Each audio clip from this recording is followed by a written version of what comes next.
Video taken by Scott Beck in Port St. Lucie. However, I'm told this spot of trouble is likely because of local basin runoff, not LACO discharges. It's already black, so I don't know. Back at Lighthouse Point, Nancy Guzak ponders the questions so many ask themselves here as the water woes continue. Seriously considering moving.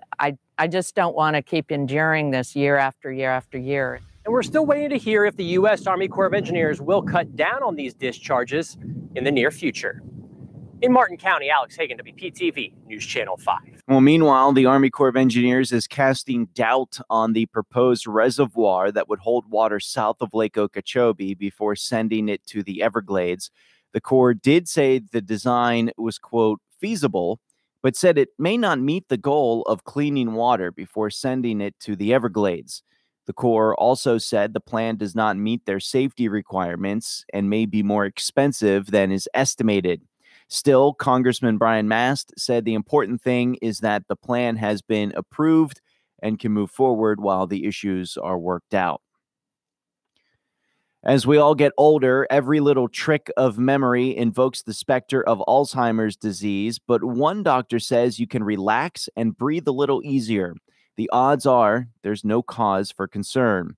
Dr. Michael Weiner says if there is a significant and growing impact on your life, that's when it's time to check for help. If there's really some evidence of progression, that's the time for concern. The other trigger for concern is whether it's preventing you from doing something that you used to be able to do. On the other hand, if you are forgetting the name of your favorite movie star or forgetting why you walked from one room to another, well, congratulations, you're perfectly normal. FPL officials say they're ready for this hurricane season. Dave Herlong says they've spent the year preparing for the work they hope won't be needed. We prepare in response. We also prepare in advance. So the strengthening the grid investments we're talking about, the stronger poles, the better equipment, that all allows us to respond even quicker in a storm and get the lights back on quicker.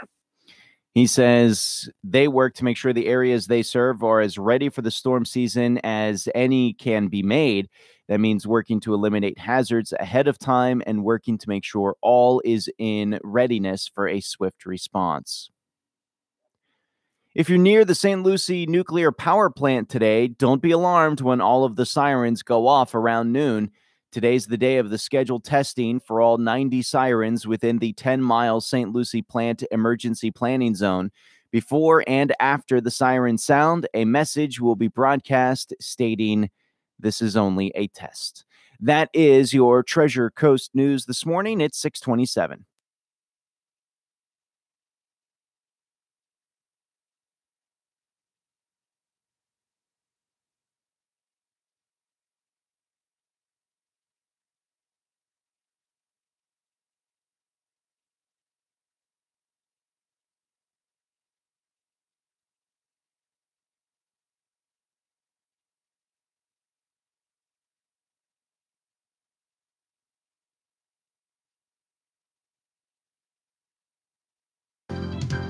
Out on the roads this morning, we don't have any accidents to report right now. And if you see an accident or a slowdown, give us a call at 220-WSTU.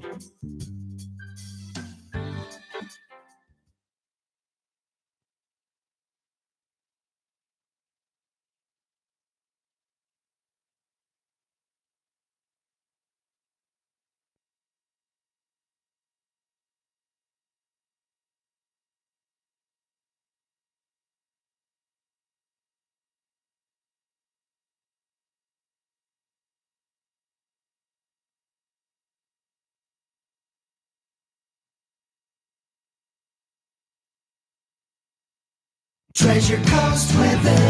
Jensen Beach had 74, and WPTV weather is brought to you by Code Red Roofers. Roofers who respond. Code Red Roofers cares, calls you back, shows up, and finishes on time. Call 287-2829, and let's get more on the forecast at WPTV. Good morning, Treasure Coast, and happy Thursday. As you're heading out the door, temperatures are nice and mild, but it is still muggy.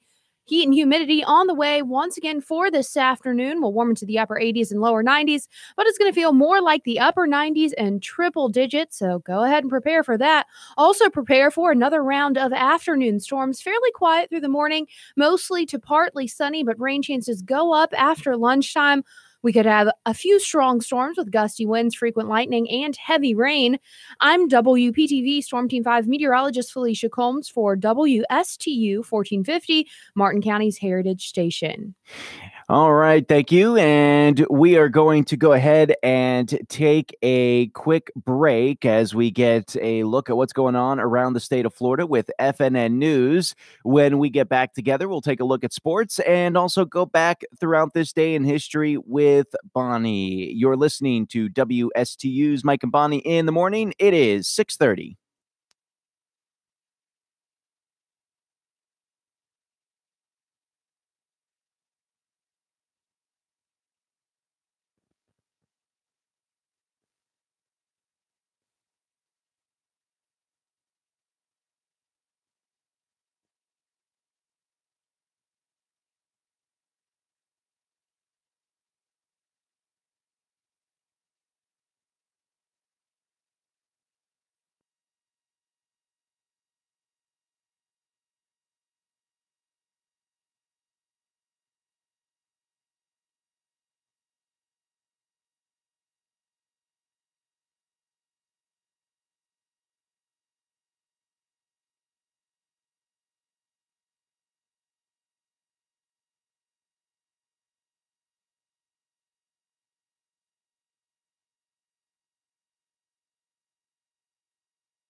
Taking a look at sports last night, Game 3 in the NBA Finals. Kevin Durant, the hero, scored 43 points, draining a long three-pointer for emphasis in the final minute.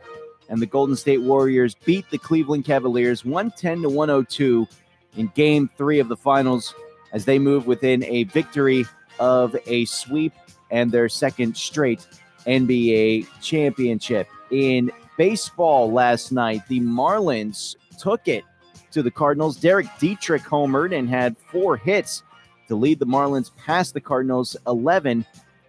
They've taken the first 2 games in the series to clinch the series win. They'll go for the series sweep this afternoon. It's an afternoon game. First pitch is at 1:15. The Marlins will then return home as they start a weekend series against the Padres. That's a look at sports here on WSTU.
A little bit about myself. I have attention deficit disorder, and I'm over 50, so I'm ADD, AARP.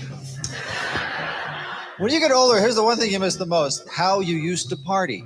Yeah, in the 70s, there was pot, 80s, Quaaludes, 90s, ecstasy. Now, I'm just down to Theraflu. That's it.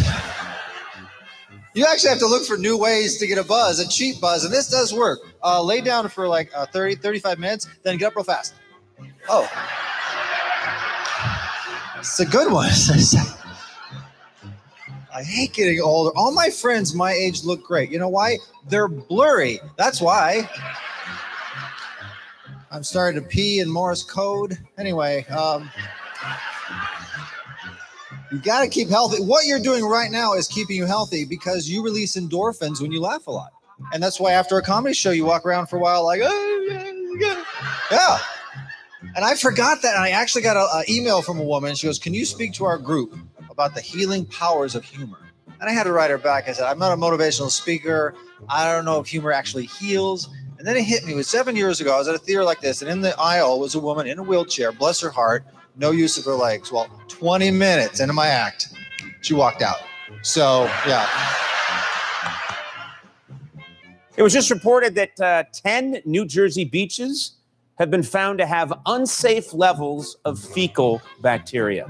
The good news, all the other beaches in New Jersey have safe amounts of fecal bacteria. Steph Curry right now is the odds-on favorite to win Series MVP, despite the fact that he's only 11 years old. Steph Curry could become the first NBA player to get Finals MVP and a learner's permit in the same year.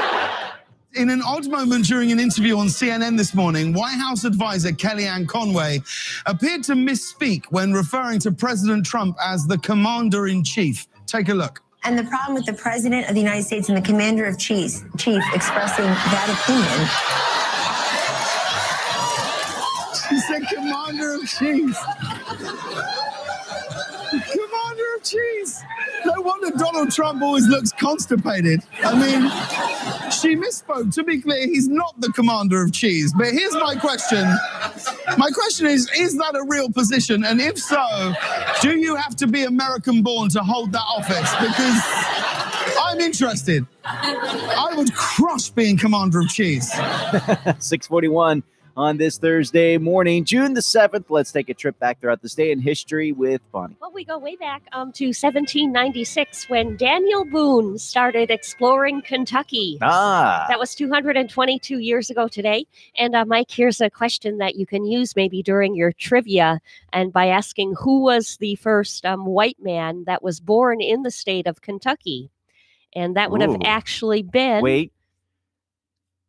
I don't know. Related to Daniel Boone, that would have been his son, Nathaniel Boone, was the first white child to be born there. Is Nathaniel Boone, did he make a name for himself, or is he just known as Daniel Boone's son? I really didn't explore the history of his son, Okay. so I would have to explore that further. Of course, Kentucky was occupied largely by the Shawnee Indians before Daniel Boone started exploring there. In 1925, Mo Howard of the Three Stooges married Helen Schoenberger. They were married for 50 years until he died in 1975. And also on the state in history, there was another Three Stooges wedding. In 1937, it was Curly from the Three Stooges marrying Elaine Ackerman. But he didn't do the whole marriage thing as well as Mo. He went on to have 2 more wives before he died in 1952.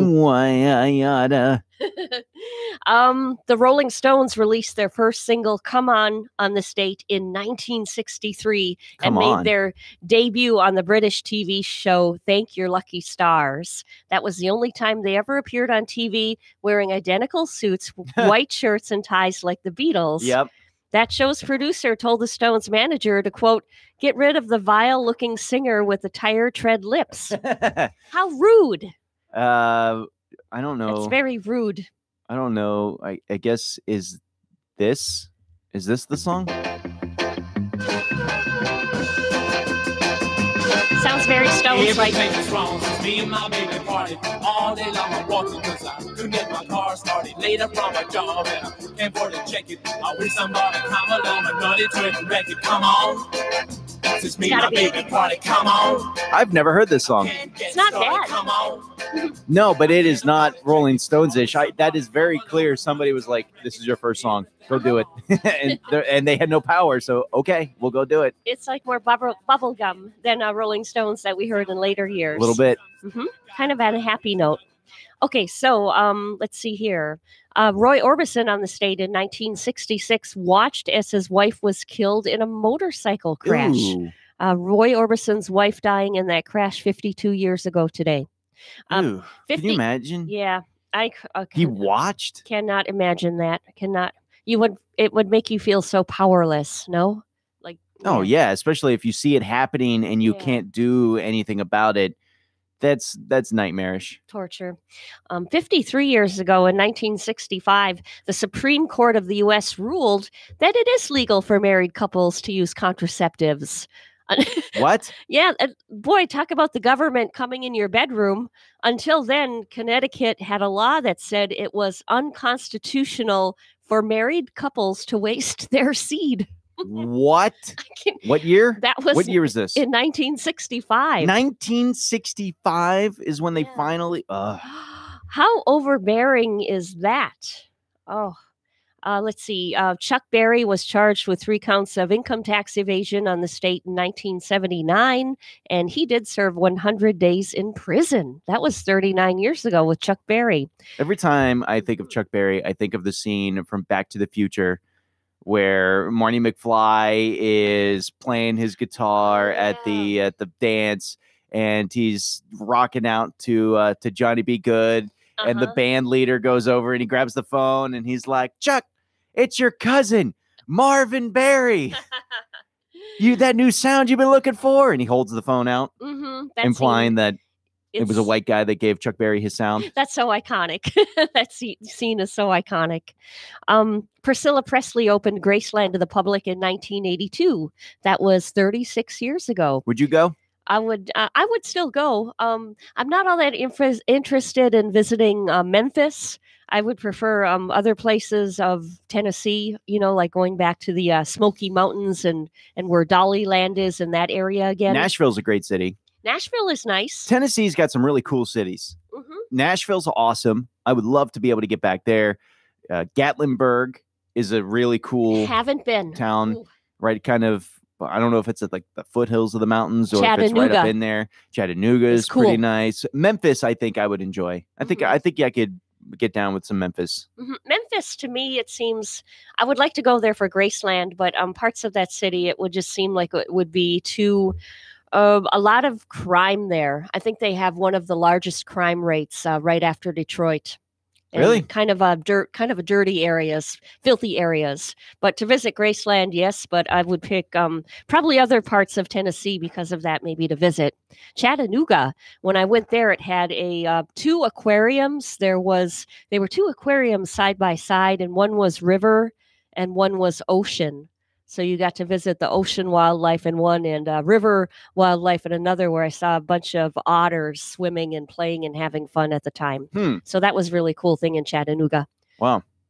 The Goonies hit theaters on the state in 1985, 33 years ago today. All-time classic. Yeah, I would love to visit.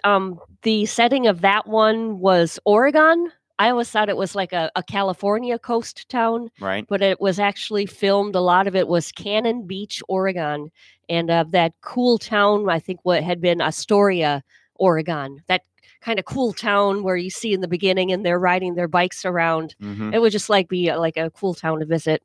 Cool. It looks like Woody Allen lost his bitter custody battle with Mia Farrow on the state in 1993. And let's see. 19 years ago in 1999, the FBI put Osama bin Laden, an anti-abortion activist and accused doctor killer James Charles Kopp on the 10 most wanted list. Really? Kopp was caught in March of 2001, and bin Laden, of course, we know, was on the lam just a little while longer. I think getting caught right around Christmas time of that same year. In the birthdays, we have Michael Cera is 30 today from Arrested Development. He's 30 years old. I thought he was much older. So see, when he was in I don't know if thinking of the right guy. Yeah, when he was in Superbad. He was playing like a teenager. Yeah, so he was probably sometimes they get older fellas to play that. Yeah, but I still think he was in his early 20s. Oh, maybe. Yeah. But I think he is one of the best. So very, very funny. He hasn't been in too much lately. Yeah. He had, of course, Arrested Development, a classic. New season of that is apparently out on Netflix. I haven't seen anything yet, but I've heard it's much better than the last season they did. So they did 3 seasons of Arrested Development that they aired on Fox during the show's initial run. Then there was 10 years where they didn't do anything, and Netflix brought it back. But because all of the characters, all the actors are fairly big stars now, they had scheduling conflicts and they couldn't really film scenes together. So the beauty of the first 3 seasons was the ensemble cast playing off each other, and that was missing in the season 4, and season 5 apparently was going back to the formula of having them all interacting with each other, and it's apparently much better. So now you said this is a funny show. It's not a drama. It's more of a funny. Arrested Development. Yeah, it's a comedy. It's a comedy. Great, because the last time I told Gary, let's watch Arrested Development because I want to get into it, I mentioned Jason Bateman was in it. Yes. And that's the only one I could remember. Now, if he learns that this kid from Superbad is also in it, I think he's going to start watching it. Yeah, Arrested Development introduced the world to Bob Loblaw. Who's Bob Loblaw? He's he's a lawyer that they bring in, Bob Loblaw. I don't know. I'll have to tune in and to learn about his exciting sounding character, Bob Loblaw. Bob Loblaw. And you can go to the law blog of Bob Loblaw. Okay, I'll have to look into that one, Mike. Liam Neeson is 66 from Taken and Schindler's List. 66? 66 I thought he would have been. That's around where I thought he was, but I probably would have been a little bit closer to 70 for him. He seems like he's been old forever. Yeah. Tennis star too, Anna Kournikova, turning 37, and she's also married to Enrique Iglesias. Wow, she's only 37. Yeah. She was, I guess it makes sense if she was super popular there when she was pretty young, probably in the 18, early 20s. All right. Okay. And there's birthdays back in the day for June 7 already. 6:50 is the time this morning. We've got Treasure Coast News coming up next.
A local organization that helps human trafficking victims is warning parents about kids on social media. WPTV's reporting on the trafficking.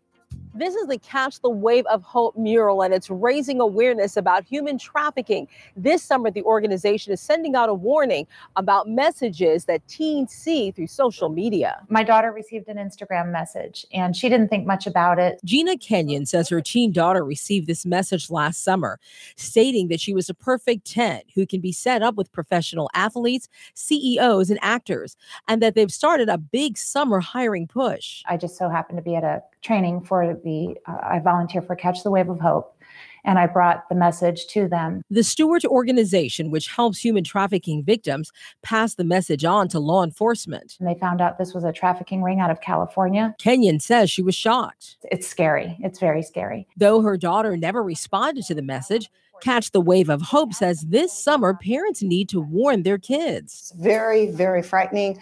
She's only 16 years old, but average age of girls is 13 in America, and average age of boys is 11. And traffickers are targeting these children.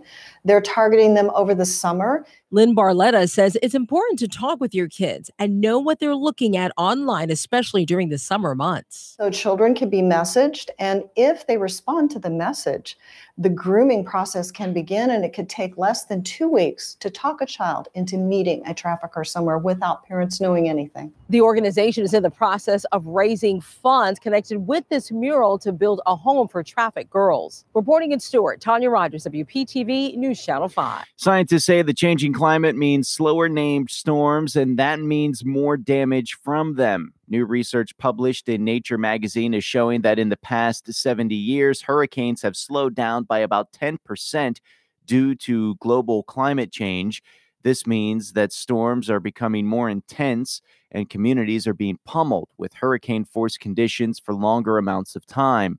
Researchers say that a storm slowing down by 10% brings the potential for twice the amount of rainfall. The National Oceanic and Atmospheric Administration predicts a 70% likelihood that this year's hurricane season will bring 10 to 16 named storms. Customers of Florida Power and Light will be getting a slight break on their summer bills thanks to the recent overhaul of the federal tax code, which lowered the tax rate for corporations like FPL. Tuesday, the State Public Service Commission approved reductions in customer bills tied to the utilities tax savings. An FPL customer who uses 1,000 kilowatt hours of electricity a month will see their bill go down, hold on to your pants, 59 cents in the month of July. Well, that's a look at our Treasure Coast news. It's 6:55.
You can go ahead and join the show if you give us a call at 220-9788, 220-WSTU. We're just getting started here this morning as we wait. We've got Fox News coming up at the top of the hour, and we'll be back on the other side. You're listening to WSTU Stewart. It's 7 o'clock.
look at the highways in Martin County and St. Lucie County. Everything looking clear right now, including Federal Highway, and the major highways are good. Call us if you see traffic right here at 220 WSTU. Treasure Coast weather. It's 73 in Stewart, 72 in Port St. Lucie, and let's get more forecast at WPTV's Felicia Combs.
President Trump is commuting the sentence of Alice Marie Johnson, who got life in prison for a first-time nonviolent drug offense. Reality TV star Kim Kardashian West met with the president last week to push for Johnson's release. Memorial service is being held to mark 50 years since the assassination of Robert F. Kennedy. Politicians and members of the Kennedy family are there, along with former President Bill Clinton. He did something unusual for a politician back then when you couldn't check every word every day. 3 former Michigan State football players have been sentenced to 36 months probation and ordered to counseling in a sexual assault case. 4 people found shot in a parked car on a Florida highway. The European Union says it'll start imposing new tariffs on some American products starting next month. Facebook announcing original news shows coming this summer in its Watch video section, with hosts including Fox's Shepard Smith and CNN's Anderson Cooper. In California, Judge Aaron Persky is the first judge since 1932 to be recalled by voters. Well, Bonnie, would you accept a promotion without a raise? I would have to think about that for a couple of days. I'd probably have to ponder on that A couple of days? Yeah. Yeah. Of course, I guess by the time I considered it and maybe saying yes to it, maybe the promotion would be passed on to somebody else. So I really don't know. Well, the majority of people by a good margin would say yes, they would accept that promotion without a raise. According to a new survey, 64% of us would, which is up from 55% in 2011. 72% of men said that they would do it compared to 55% of women. And younger employees were more likely to say yes too, because they see it as a stepping stone in their career, whereas older people know better and they're more about the cold hard cash. Yeah, that makes sense, because a lot of it, a promotion does mean, well, you might have a fancy title or maybe a fancier title than you did in the past, but you're going to definitely take on more job responsibility and duties. Therefore, a raise would be sufficient. Yeah, usually I've been lucky in that the promotions that I've received have usually had a pay increase to go along with them. Where I've been unlucky is the way it usually goes is you don't get the promotion, you just get the extra responsibility. Yeah. It's like, no, your title's still the same. You're still, when I'm in the corporate world, oh, no, you're still an associate editor, but your responsibilities are going to get increased here that no other associate editor has. Yeah. So we're going to pay you the same because our corporate structure does not allow us to pay one associate editor different than another associate editor. It's like, what? Come on. And like if you get older, an older person is less likely to bend that way, other than maybe a kid who comes in all bright-eyed and bushy-tailed and eager to move up any way that the kid can, because the kid knows, well, he or she has time. There's time to move up. Whereas you're older, you're kind of, set in your ways. And maybe you know better. It's not set in your ways. Yeah, It's the boss is saying, okay, we're gonna make you this vice president, and then you're given all these responsibilities, working later at night, working overtime without extra pay. Yeah. The survey also found that 2.5 years at a job is the average amount of time you should expect to wait before getting a promotion. But I also think that's entirely dependent on the company you're with and a lot of other stuff. That might be tough to just sit there and go, all right, it's been 2.5 years. Where's my promotion? I think it would depend on the company and how good of a seriously good employee that you are. Yeah. If an employee maybe deserves to move up in a year or even 6 months if they are doing a good job, that's a good time factor too, and fair. I do think the old adage is true. You get promoted usually one level too high. Oh. You do your job really well. Let's say you're the grunt and you're really good at it. So you get promoted up to manager, and you're probably a better grunt than you are a manager. And so you're not the best manager in the world, and you just get stuck there. You're one level too high. You're one level higher than you're supposed to be. Some people are excellent managers, and then they get bumped up to kind of overseeing the next stage, and that's above their level. They can't handle that, so they kind of get stuck there doing that. So you've got these large corporations filled with people that are one level too high. One, and you can't, once you get promoted up to manager, nobody's going to come back to you and say, all right, you're back to being a grunt, or, okay, you're a director, you're back down to manager. That's just not going to fly. So corporations aren't going to be going around and letting people off en masse. Most of the places I've worked, you have to really work hard to get dismissed from your job. I think when I was in the corporate world, the only time I saw somebody fired was for drinking at their desk. And they had the bottles hidden, like it was the 60s. And that was probably the only time I saw somebody who was forced out of their job. Everybody else left on their own free will. And usually they didn't do that because where would you go? That was back during the height of the recession. So there wasn't any other job out there. There's like a lot more job opportunity out there right now. The economy is getting better. Employment is up. So I'm waiting for those pay raises to start trickling out there. They're going a little bit, but not nearly where we need them to be. But yeah, the jobs are there. That's for sure. It's looking like, seriously looking better. And I got a little bit of a pay raise back in I think May or February. We all saw a little bit more in our paychecks. Yeah, good for you. So that was good. Put a little bit away in the bank. Can save a little more. That's a good thing. This is an interesting trend that apparently is so trendy now. Even TGI Fridays has started to do it.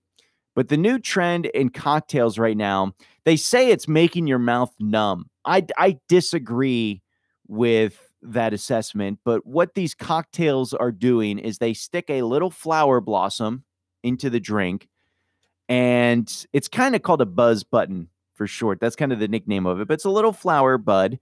And the idea is you chew on it for a little bit, you swish it around the mouth so it kind of coats your tongue and everything else, and you get this really intense tingle for a couple of minutes.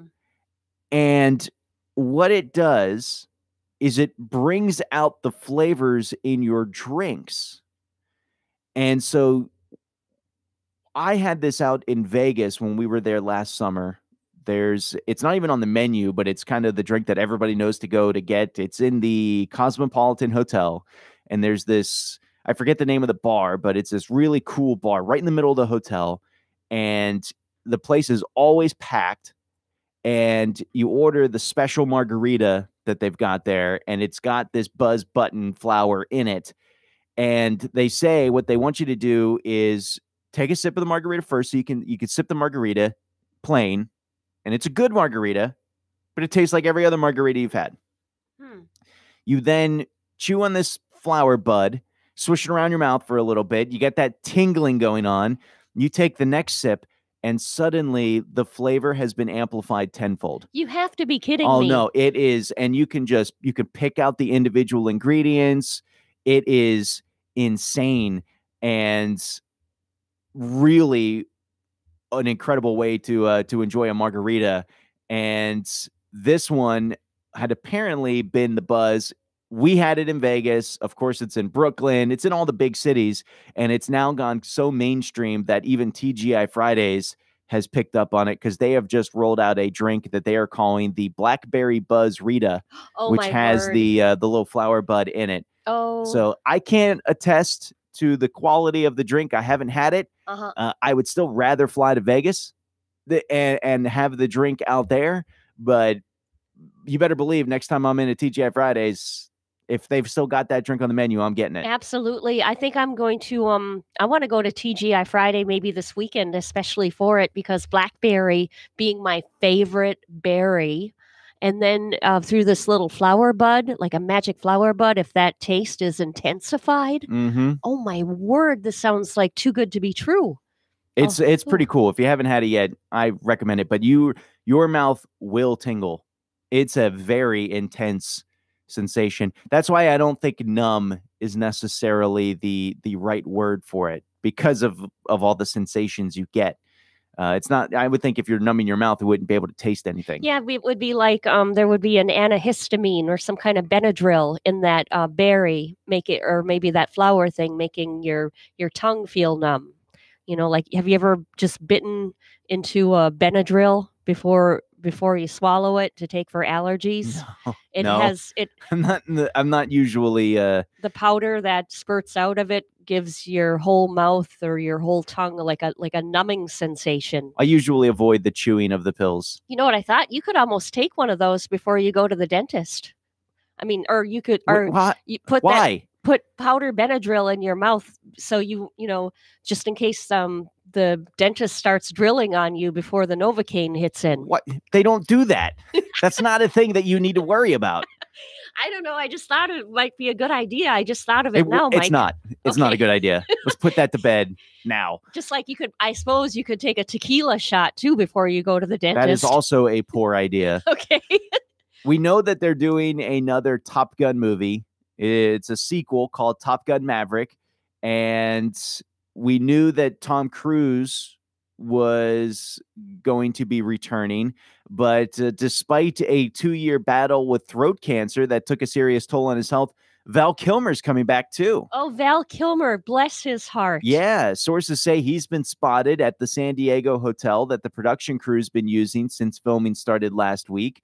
The rivalry turned friendship between Kilmer's Iceman and Tom Cruise's Maverick is one of the all-time great bromances in movie history. How many times over the last 32 years have you heard or told a friend, you can be my wingman anytime? I mean, it's a classic movie. Yeah. And apparently Kenny Loggins says Tom Cruise wants to bring back Kenny's jam Danger Zone. Oh, that was probably Tom's favorite song back in the day. Maybe it was, but I mean, that is quintessential 80s. Sure Top is. Gun's quintessential 80s. Yep, you can just picture Tom Cruise and Val outside of the plane. Yeah. You picture and it. I feel like if you're going to do the Top Gun sequel, bringing Danger Zone back in some way is probably a necessity. And the word on the street, Kenny Loggins was saying that the idea is they would do Danger Zone as kind of part of a duet with a young act. Mm-hmm. So they're going out and trying to find if they can get that right group to come in and do a duet of the Danger Zone, which would kind of imply what the movie's going to be about too, because I think it's supposed to be Tom Cruise's character kind of guiding the young hot guns now. Yeah, Kenny Loggins should get together and do it with either Gwen Stefani Okay. or Lady Gaga. Would be really timely and kind of cool, I think. Yeah. And we'll have to see if they can make that work. But I think I'm excited for the Top Gun sequel. Maybe it's a couple decades too late, but maybe that's also maybe they waited so long to do the sequel that they needed to wait until 20, 30 years later in order to do it, so that you could tell the story of Tom Cruise now as the the older instructor and you've got new young guys coming in. I wonder if they would bring back Kelly McGillis. I have no idea. Kelly McGillis, who I think she lives down in Key West. I know people have seen her down partying in the Key West area. That's where she resides. Okay. But yeah, it would be kind of fascinating too if she came back into some of that action. Yeah, 7:20 is the time here this morning. We've got Treasure Coast News coming up next.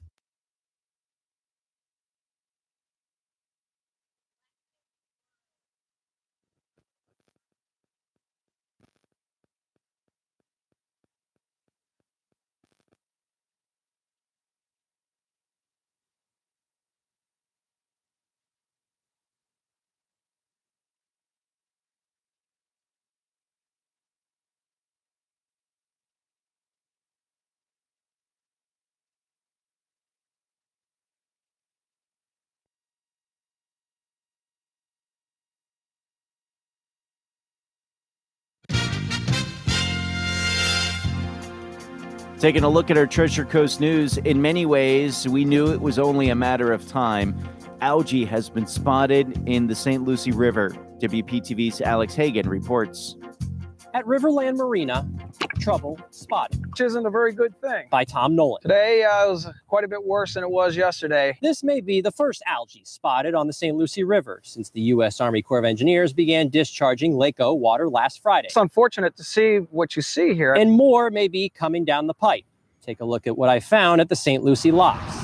At Lighthouse Point in Palm City, the area that I thought I was going to be able to fish in, it's not the same. Paul Kuiper wonders if these memories of 2016 will soon become reality in 2018. We didn't move here to deal with this. Poor conditions are not just being spotted here in the South Fork. Take a look at this foam on the North Fork. This video taken by Scott Beck in Port St. Lucie. However, I'm told this spot of trouble is likely because of local basin runoff, not Lake O discharges. It's already black, so I don't know. Back at Lighthouse Point, Nancy Guzak ponders the questions so many ask themselves here as the water woes continue. Seriously considering moving. I just don't want to keep enduring this year after year after year. And we're still waiting to hear if the U.S. Army Corps of Engineers will cut down on these discharges in the near future. In Martin County, Alex Hagan, WPTV, News Channel 5. Meanwhile, the Army Corps of Engineers is casting doubt on the proposed reservoir that would hold water south of Lake Okeechobee before sending it to the Everglades. The Corps did say the design was, quote, feasible, but said it may not meet the goal of cleaning water before sending it to the Everglades. The Corps also said the plan does not meet their safety requirements and may be more expensive than estimated. Still, Congressman Brian Mast said the important thing is that the plan has been approved and can move forward while the issues are worked out. As we all get older, every little trick of memory invokes the specter of Alzheimer's disease, but one doctor says you can relax and breathe a little easier. The odds are there's no cause for concern. Dr. Michael Weiner says if there is a significant and growing impact on your life, it's time to check for help. If there's really some evidence of progression, that's the time for concern. The other trigger for concern is whether it's preventing you from doing something that you used to be able to do. On the other hand, if you're forgetting the name of your favorite movie star or why you walked from one room to the other, well, congratulations, you are perfectly normal. FPL officials say they're ready for this upcoming hurricane season. Dave Herlong says they've spent the year preparing for the work they hope won't be needed. We prepare in response. We also prepare in advance. So the strengthening the grid investments we're talking about, the stronger poles, the better equipment, that all allows us to respond even quicker in a storm and get the lights back on quicker. He says they work to make sure the areas they serve are as ready for the storm season as they can be made. That means working to eliminate hazards ahead of time and working to make sure all is in readiness for a swift response. The Florida Fish and Wildlife Conservation Commission has issued their final report on a fisherman who died in a boating accident on Lake Okeechobee in January.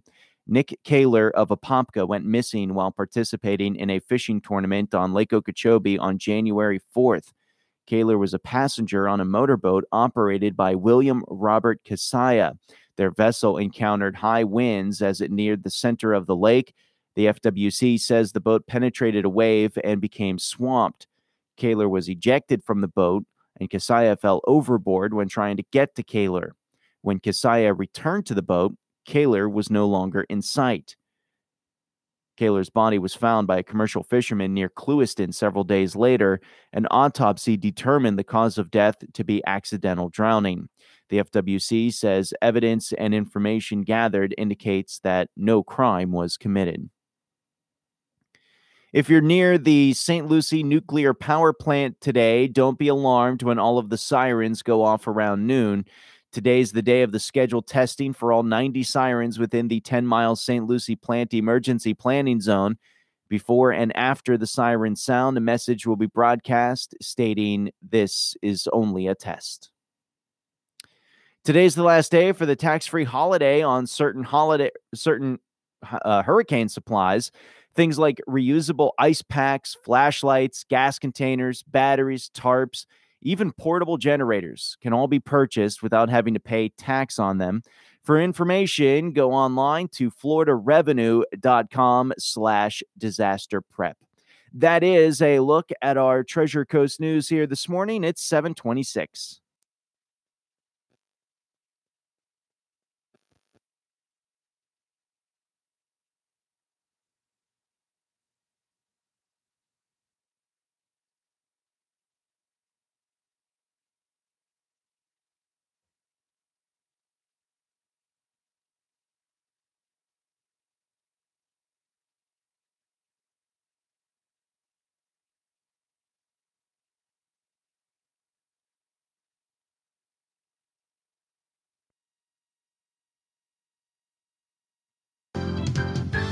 This morning, we don't have any accidents to report. Martin County and St. Lucie County, the roads are clear right now. Call us if you see traffic right here at 220-WSTU.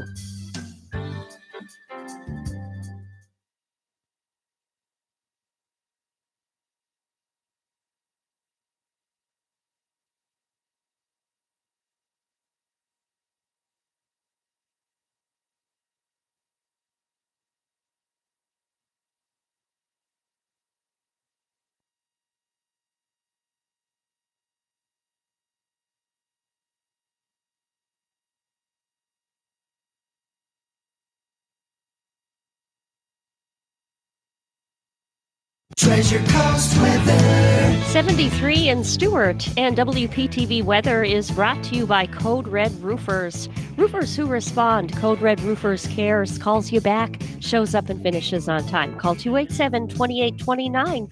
And here's WPTV meteorologist Felicia Combs.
2. I'm Michelle Polino. American Radical with Mr. Robot star Rami Malek is a go, with Robot's showrunner Sam Esmail attached to direct. The story was written by a Muslim FBI agent under the pseudonym Tamar El-Nouri, with Kevin Maurer, the author of the Osama bin Laden assassination account No Easy Day. It's based on the true story about how the FBI agent infiltrated an al-Qaeda-controlled terrorist cell. And a Roseanne reboot without the star still being bandied about in Hollywood, with a creative meeting happening this week between ABC and Roseanne producers. That's when producers of the show will pitch the new story idea to the network. According to Deadline, the show is expected to stay similar to what we all just watched these past few months, with a stronger emphasis on Sarah Gilbert's character Darlene as the focal point. And Netflix has renewed the popular teen-focused 13 Reasons Why for a third season. That's Fox 2 on Fox News. Fox on Tech. Another day, another user data sharing problem for Facebook. This time, the data has been shared with 4 Chinese smartphone makers, including one, Huawei, which has been flagged by American intelligence officials as a national security threat. The other 3 companies, Lenovo, Oppo, and TCL. Facebook said the agreement with Huawei will end this week, but the others will stay in place. The data access agreements are similar to those given to Google, Apple, and Amazon, which was already reported. With no app store in existence, it was a way for device makers to integrate the social networking site with their smartphones. But Facebook is saying that the user data accessed wasn't stored anywhere beyond a user's smartphone. Nonetheless, the timing is bad. It comes after multiple reports of user data abuse and in the wake of the Cambridge Analytica scandal, where more than 85 million Facebook users had their data taken without consent. With Fox on Tech, I'm Brett Larson, Fox News.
Taking a look at sports, Game 3 of the NBA Finals last night, and the Warriors moved one step closer to winning a NBA Finals championship for the second straight year and for the third time in the last 4 years.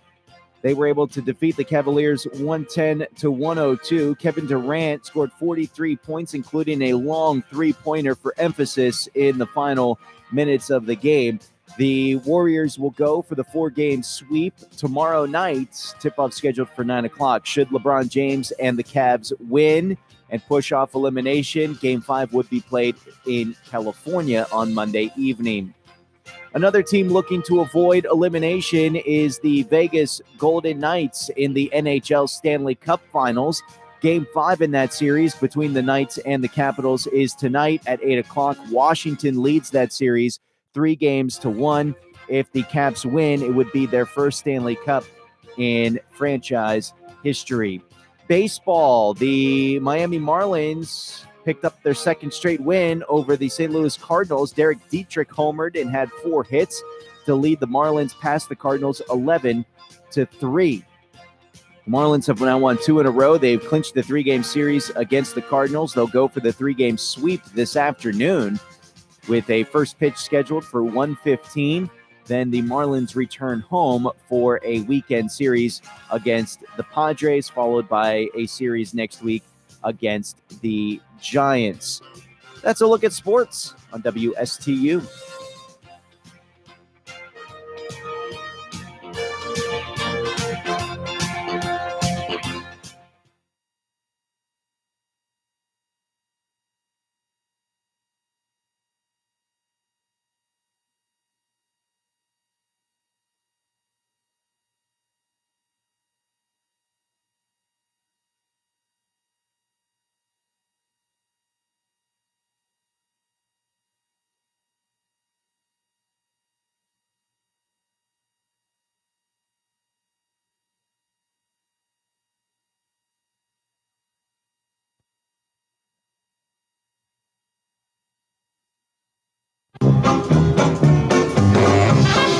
only heterosexual black man who has gay friends. I'm trying to get my boys to broaden their horizon because like gay people are dope. I'll tell you one thing, they have a better time on Instagram. My gay friends, they was on Instagram, they went pumpkin picking. I want to go. I can't get my straight friends to go pumpkin picking. Yo, Trey, let's go pumpkin picking. There's gonna be any girls there? Why does that have to be the objective? Let's just go. We look at some orange shapes, we take some selfies, get our likes up, that's it. Ain't no girls, I ain't going. Oh, that's your only premise? That's toxic masculinity's premise. Get girls, get drunk. You know, one time my boy was like, yo, let's go to an Usher concert. I'm like, wow, we don't like Usher. He's like, nah, but there's gonna be mad girls there. Yeah, but they there for Usher, they not there for us. What type of logic is that? Hey, girl, you can't get him, but look at me. A man in Florida was arrested after he was caught with several stolen zoo animals. Yeah. They would have gotten away with it, too, if the parrot hadn't talked. Thank you. Thank you. Wow. Of all of them, the one I liked the most was the one for children. Yeah, and the pig squealed. Warriors have been unstoppable. It's almost as if their strategy of having all the best players in the league is paying off. Cavs are down, but J.R. Smith isn't worried. J.R. Smith thinks the series is best of 11, so he's... Even if the Warriors win, LeBron James is still the most valuable player. I mean, the Cavaliers, without him, they're not really even a basketball team. They're just a group of guys who shower together and wear matching outfits. And the problem with the President of the United States and the Commander of Cheese. That's right. You heard her right. The Commander of Cheese. That's not a slip of the tongue. That would be the Commander in Cheese.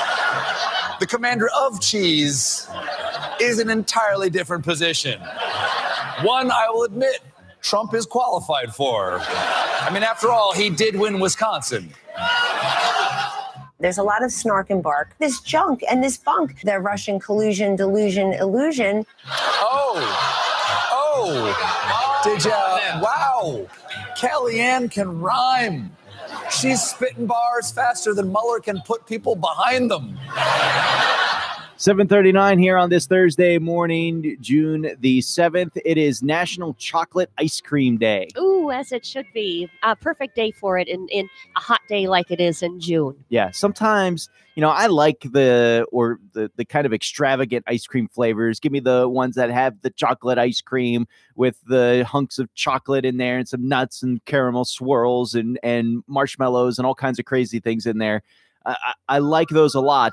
But sometimes you get that chocolate ice cream just plain by itself, and it really just hits the spot. Yes, it does. I would have to agree.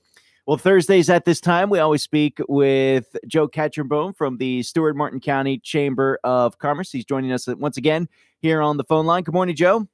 Good morning. Chocolate ice cream is my favorite. It's your favorite, your absolute favorite, bar none. No, cherry vanilla is up there, but I think chocolate would edge it out. Well, you've got some good company there because there was a survey that went through the 9 most popular flavors of ice cream, and chocolate was number 2. Really? Yeah, number 2, tied with cookies and cream. And what was one? Mint chocolate chip. Yeah. We're going to have to rethink this relationship here. The safest bet would be to buy some Neapolitan because then you can get your choice of vanilla, strawberry, or chocolate all alongside together. The Simpsons did a great bit where they kept buying the Neapolitan and Homer's going through and somebody just ate out all the chocolate and they had like 6 containers of Neapolitan ice cream where they just ate the chocolate. My wife did that to me one time. Oh my. That would be me too. Yeah. Joe, you guys do some great stuff over there at the Stewart Martin County Chamber of Commerce. What's the latest? What's going on? We're kind of in between right now. The end of the month and the first of the month, we start kicking off things in a week. Next week, we start with some of our bigger events, our business after hours, board meeting, executive board meeting, all that stuff. So we're kind of in a little bit of a lull. But of course, at everybody's the topic of conversation is the discharges. Mm-hmm. You know, it was in the paper this morning about the reservoir. And so here we are again facing what could be a disastrous summer like we had in 2016. We're just checking off the boxes. I mean, heavy rainfall, check. Yep. The lake level rising, check. The runoff dropping salinity in the St. Lucie River, check. Here comes the discharges, check. The algae bloom that starts in Lake Okeechobee, check. Starting to see signs of it in the river, check. And we're marching forward, and it's not good. And I saw a story that we ran from our news partners at WPTV. They were actually interviewing some of the business owners, and they have that information. 2 years ago is not very long. A lot of these business owners, I think, realized what happened then, and they're starting to make preparations for it happening again. But there's so much of our economy that runs through the river. Can we afford to take that hit? We can't. But what can we do about it? Mike, these poor guys and gals who were affected in 2016, you just don't recuperate that overnight. No. So they're just getting back on their feet. When you're out of operations for 3-4 months, you lose that revenue, especially in the height of their season. You can't make that up. You can't make it up in one season or in 1 year. So a lot of them are just getting back on their feet, and now here we are facing it again. I know I'm biased, but the core. I mean, the lake's at 13.5 feet. Give me a break. That dike has been at 17 feet. It wasn't breached. So I know that they're choosing safety. I get it. I wouldn't have to make that decision, but I think they're overzealous a lot of times, and I understand why they're doing it. Not because 13.5 feet is dangerous, is because of the predictions. What did I hear this morning? 10 named storms are expected. 10 to 16. 10 to 16 named storms. So I know that they've got to be prepared for the hurricane that comes through here and 10 or 12 inches of rain on us. I get that, but I just think they're a little overzealous at this point. Again, I know I'm biased. Been living with this since 1989, and the people who have been here long before me have been dealing with it for the last 50 years or more. And I know things are getting better. I know the solutions are in place, but I still think I can't believe that they can't speed things up. It just is mind-boggling to me that people they're dragging their feet. Well, we've got, like you said, the solutions are in place, or maybe not the solutions, but some solutions at the very least have been put into place. And I know that the governor's talked a lot about the repairing of the dike. And here on the Treasure Coast, there's a huge push to get that reservoir built, and it got approved through the state legislation. But yesterday we got word that the Army Corps is kind of, I don't know if they're necessarily throwing shade or casting some doubt, but they raised some concerns about that reservoir, that it might not be able to meet the objectives that they have of cleaning the water before they can send it south. That might be over budget and various things like that. Is that a massive wrench into the plans to get the reservoir built, or some fairly par for the course bumps along the way? I think it's par for the course. There's always a pushback from the Corps. I don't know why. Can't tell you why. But, Washington drags their feet and has been dragging their feet on this for years. We sit here in the midst of all of these problems that we've had for the last 50 years with these discharges. But, there's congressmen and senators around this country who never even heard of Lake Okeechobee, who don't even know where we are, who really, someone in Nebraska could care less about us having an algae problem in our estuaries. So therein lies your problem, is that there's a handful of, in my opinion, a handful of legislators around the country who border Florida and may be aware of our problems, but the vast majority of them, they got their own problems, and they really don't care about Lake Okeechobee and the St. Lucie Estuary. And so when it comes time for appropriating funds or taking action, they're worried about more of their own districts and what's happening in their state and their regions than us down here in Florida. And I think that's been the problem from years. We, on the state level, I think we've pretty much held up to our end of the bargain, our legislators in the state of Florida.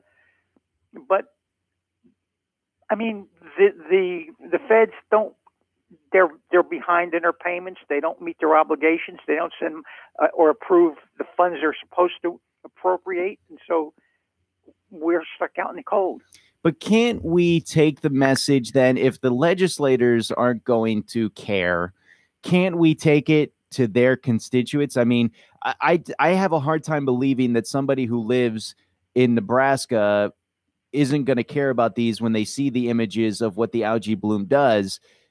I mean, people cared about the water levels in Flint, Michigan, even though people have never been to Michigan. And people care about seeing the images of the flooding in Texas or New Orleans after the disaster with the hurricanes Katrina as it rolled through there. I mean, we get worked up over the fires in California, even though these are all over the country. Can we do a better job maybe of taking the message and trying to get maybe national media to come and focus on this issue when it happens? Yes, I agree with that. But Michael, just think what everything you just described, in most instances, are life-threatening situations. Ours isn't. Right. And if there's a difference, I would think maybe that would be it.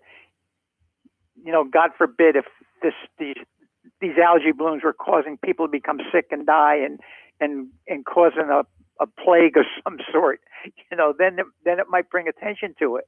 But other than that, I don't know. I think we've tried. I think that, and we did make national news. I mean, I can remember getting calls from people I know up in the Northeast. Oh my God, have you got that stuff in your community? It didn't. The algae blooms did make national news, but again, it's not life-threatening. You know, a lot of people, oh, poor babies. You know, you live in Florida. You're in the garden. You're in the Garden of Eden in the United States. You're in the state of Florida, so you got a little algae bloom. Don't worry about it; they'll go away. I think that's the attitude. Yeah, and maybe and I just it does boggle my mind a little bit that somebody could look at the images of what we went with, at least in 2016. I mean, just several inches thick carpets of algae. And granted, they don't know what it smells like. They don't know that the whole place smells like a used litter box. But the images to me were striking enough that I would have thought that it would have gained a little bit more traction. But I guess not, because here we are. The one other difference, and we're running out of time, but I wonder how this is going to have an impact. In 2016, we could kind of take our frustration and point it in a direction and say, we need that reservoir now. Well, the plans for the reservoir are in place. So what do you think would be the frustration level now? What would be the rallying cry this year if we were to, God forbid, get something similar to 2016? I don't know. But the whole key is, Mike, is strengthening the dike. I can't understand why it's taking this long to strengthen that dike. We've been working on it for forever. I guess the wind has been put back in the Kissimmee River. I think that's completed now. That was supposed to slow down a lot of not the amount of flow coming from the Kissimmee River or the Kissimmee Valley, but it will take the water longer to get to the lake, and it would be cleansed more than when it gets into the lake now with the straight shot it used to take.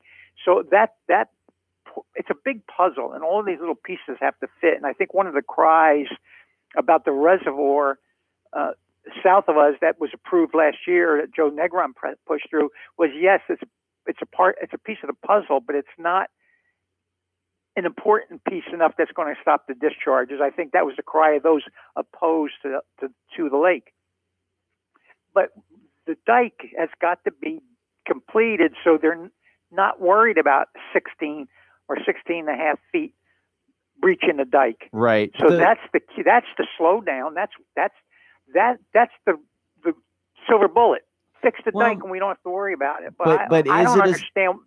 Go ahead. I was going to ask, is it a silver bullet? I remember in 2016, because the dike has been a major talking point. As Governor Scott's been all over, fixing the dike, strengthening the dike, getting that worked up. And I think everybody agrees the dike needs to be fixed. If anything, just for the potential to stop risking the loss of life of the people that live south of the dike.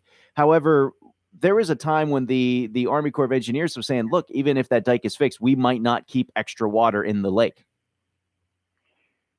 That's true. And I've heard that, and we know that also. But I think that's the part that once that dike is fortified, the other issue, and that's why I say it's such a huge puzzle, the other issue is moving the water south. And until they complete that, Tamiami Trail, the blockage down to the bridge, and they raise the bridges and allow the water to flow into the Everglades like they were provided from the beginning, we may change that and it cause problems that we've got now. Mm-hmm. So I think then once they fix the dike, they can then concentrate on getting the water to flow south. That's what the theory is anyway. And as I said, that's the way nature provided for the water to go through the lake and flow south into the Everglades. Man changed that. So, but the thing in my mind's eye is once the dike is fixed, they can concentrate on everything else. Yeah, Joe, it's always fascinating talking to you. I hate that we have to talk about this particular subject. Yeah, me too. But thank you, I Mike. enjoyed chatting with you about it, and we look forward to the calls each and every Thursday morning. If somebody wants to get a hold of you to talk about the chamber, how can they do that?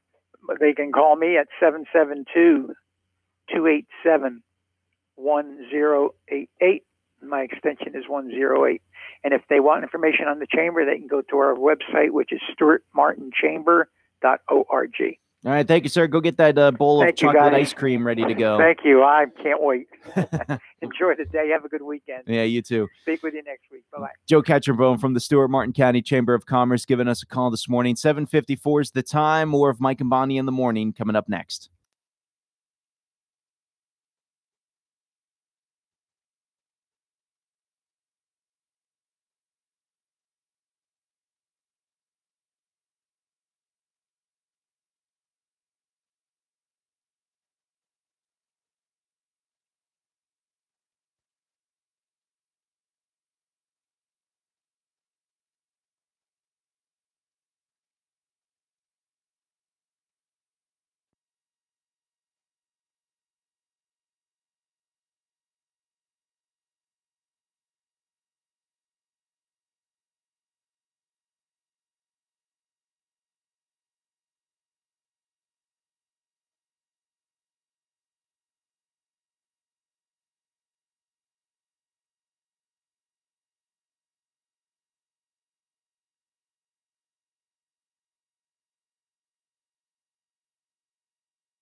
And we are quickly approaching 8 o'clock, so we'll go ahead and pause as Fox News gives us the latest on what's going on around the world. You're listening to WSTU Stewart.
Looking at a nice drive on your Thursday morning if you're heading out to work.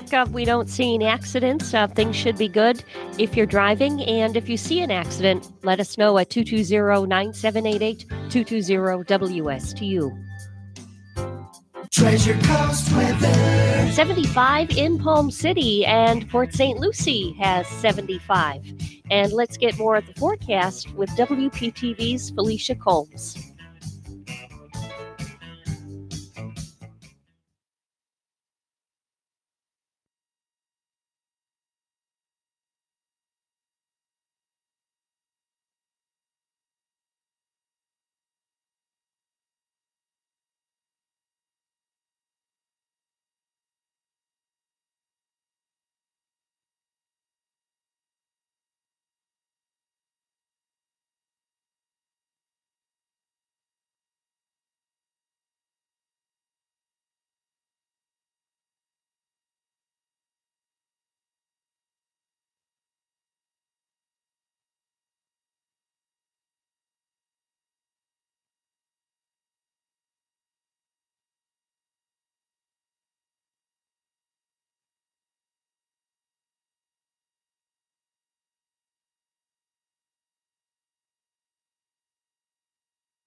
President Trump is commuting the sentence of Alice Marie Johnson, who got life in prison for a first-time nonviolent drug offense. Reality TV star Kim Kardashian West met with the president last week to push for Johnson's release. A memorial service is being held to mark 50 years since the assassination of Robert F. Kennedy. Politicians and members of the Kennedy family are there, along with former President Bill Clinton. He did something unusual for a politician back then when you couldn't check every word every day. 3 former Michigan State football players have been sentenced to 36 months probation and ordered to counseling in a sexual assault case. 4 people found shot in a parked car on a Florida highway. The European Union says it'll start imposing new tariffs on some American products starting next month. Facebook announcing original news shows coming this summer in its Watch video section, with hosts including Fox's Shepard Smith and CNN's Anderson Cooper. In California, Judge Aaron Persky is the first judge since 1932 to be recalled by voters. So IHOP, the International House of Pancakes, they caused a little bit of a controversy earlier this week when they tweeted out and posted to their Facebook page that they plan to flip the P in IHOP starting on June 11th. So it would be IHOB. I hope that they don't do that. I would recommend they keep it to IHOP. What do you think it would be? International House of Breakfast? Yes, exactly. International House of Bacon? And bagels, too. International House of Blueberry Bagels? Mm-hmm. International House of Broccoli? Maybe. Well, not broccoli for breakfast, though, unless maybe you put the broccoli inside of your eggs. International House of Bitcoin? Maybe if you go in there, into crypto. If you go into IHOP to maybe buy and trade and sell and meeting your business associates. International House of Burritos. Or International House of Bologna. Bologna. Don't give me no bologna. I want my manwich meal. International House of Battlestar Galactica. Think we can live with that. What does the B stand for, IHOB? We don't know. It's not barbecue. CNN Money was all over this, and they went digging in to try and figure out what the heck is going on here. they went and researched to see if there was any trademarks that were put in. There wasn't. Well, there were 2 dead ones from people trying to make an International House of Barbecue, basically. There's a IHOB.com that has been registered to something called data protected. They can't figure out any information on what that is. There's an IHOB Twitter page that's been verified. It's got the blue check mark, but it's got less than 300 followers, has not a single tweet, and doesn't even have a profile picture. That's not very popular. So nobody understands what's going on there.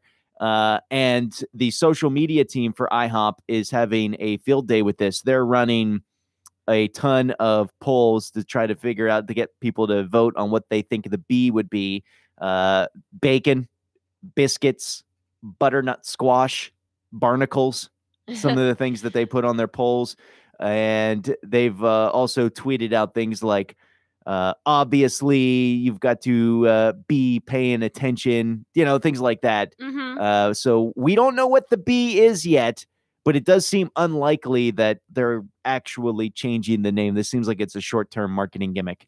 There's probably releasing something. And one of the theories that probably makes the most sense, because it doesn't seem likely that they're actually going to change their name to IHOB, but they think that since they're turning the P around and kind of putting it upside down, it might be a way for them to announce that they're doing pineapple upside down pancakes again. Oh, that could very well be. Which would make a lot of sense. That would be impressive. So, IHOB coming to a town near you on June 11th. Let's see some other stuff. I thought this was fascinating.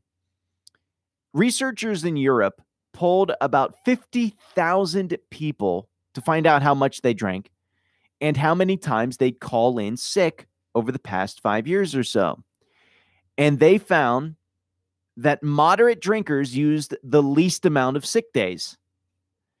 They're not exactly sure why. Part of it might have to do with the fact that people with chronic illnesses are more likely to be non-drinkers, so they end up using more sick days in general.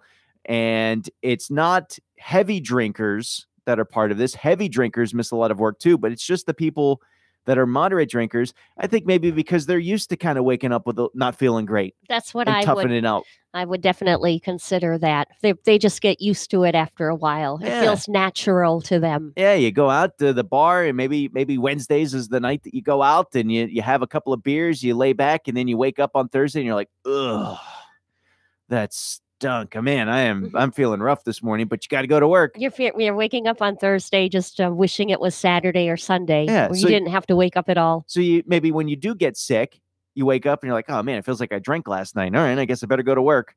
I don't know. That would be my guess as to why the study found that. Maybe they're just used to it and they grow to be tougher people. Maybe they're just a little bit more tough than the rest. Yeah, they're tough guys. They say the last Munchkin from The Wizard of Oz has died. I heard this. But it's not really even true. He's almost the last Wizard of Oz, or almost the last Munchkin. Jerry Marin. And he's notable because he was the last surviving adult Munchkin from The Wizard of Oz. He died last month at the age of 98. And he was the last of the adults that they had to play Munchkins. But there were children who were playing Munchkins as well. And there are several of the children who played Munchkins that are still alive. They were, some of them were less than 10 years old when they filmed The Wizard of Oz in 1939. Jerry Marin was 18 at the time. Imagine that. I think he was the Munchkin that he first welcomed Dorothy to, he might have been the first to say, follow the yellow brick road. Or something like that. There was like a first. Might have. I know he's the one that supposedly handed Dorothy a giant lollipop. Okay. And here's the crazy thing. As a Munchkin, Jerry Marin was paid $50 a day for the movie. The dog that got Toto, or the dog that played Toto, got $125 a day. Really? The dog made more? The dog made almost 3 times as much as the Munchkin as an adult, as a human. Oh my word. That's just insane. The dog getting $125 a day. put me in a picnic basket for $125 a day in today's money. I'm fine with that. I think this, what is his name? The Munchkin? Jerry Marin. Jerry Marin. I think he also was the Hamburglar from the original McDonald's commercials. Really? Played Hamburglar. If you remember Ronald McDonald and the original Hamburglar in the commercials running around when you were a kid. You don't see the Hamburglar too often. He looks like the Hamburglar. Holy Yeah. smokes. Yeah, you don't see too much of the Hamburglar anymore. You And from don't. what I remember, he was automated. It was animated. I don't remember it being live action, but I know it when the character was first introduced. He was. I'm old enough to recall. I do remember the live action one, and I had no idea it was the Munchkin from Munchkinland running around in that costume. Had no idea. Really? Mm-hmm. You know what's funny too? He was not only the Hamburglar for McDonald's. This Jeremy Marin guy was Mayor McCheese. Do you remember Mayor McCheese? Was that for McDonald's also? Yeah. I don't remember that character. An enormous cheeseburger-headed character who first appeared in 1971 and was dropped in 1985. He sported a top hat, a diplomat sash, and a pair of pince-nez spectacles. And Jerry Marin took over the role, I guess, in the late 70s. So I that was a little bit before my time, but I think it's hilarious that they have a Mayor McCheese. I know. He lived like a really long life too. To be 98. You know, Yeah. I was considering. I just had heard that maybe like little people, sometimes they tend to not live all that long. He lived to be a ripe old man at 98. I think That's that a long time. From what I'm gathering from the Wikipedia entry here on all of these McDonald's characters is Jerry Marin and a lot of the other actors that they had to play him. They would do the physical parts, and then there would be somebody else actually providing the voices. Oh, I so wonder, you couldn't even listen to him. He was probably part of that trio with the Lollipop Kids. There were 3 of them dancing, and it was on The Wizard of Oz, and they sang, I think it was called the Lollipop Kids. And I think he probably was one of those 3 characters, I would think. Okay. So yeah, Jerry Marin dead at the age of 98. I wouldn't have thought that any of the Munchkins would have still been around anyway, but apparently we still have some. And some are the kids. Yeah, the kids now. The younger ones of him, who would be maybe even like 8, 9, 10 years younger. Or Yes. 18 years younger, some of them, Well, I not suppose. 18 years younger. Or, yeah, maybe about 9 or 10 years younger, though. They Yeah. would have been little ones at the time. Yep. There's a new trend in coffee, broccoli coffee. And it's exactly what it sounds like. A coffee shop in Melbourne, Australia just started selling broccoli coffee. Coffee with broccoli in it. Specifically, it's a special powder made from broccoli that they add to lattes. On the bright side of this, they say just 2 tablespoons of this powder is the equivalent of 5 servings of vegetables, which is great. So good for you then. The downside is apparently you can really taste the broccoli flavor in your coffee, and it's not exactly delicious. You don't want your coffee tasting like broccoli. I No. love broccoli. I really do. It's one of my favorite veggies. I love coffee. It's one of my favorite things to drink. Mhm. But never the two shall meet. I really don't need to be having some broccoli coffee. No. You know how I heard that you can suppress your appetite if you find yourself snacking all the time, even if you're not hungry? Something psychological.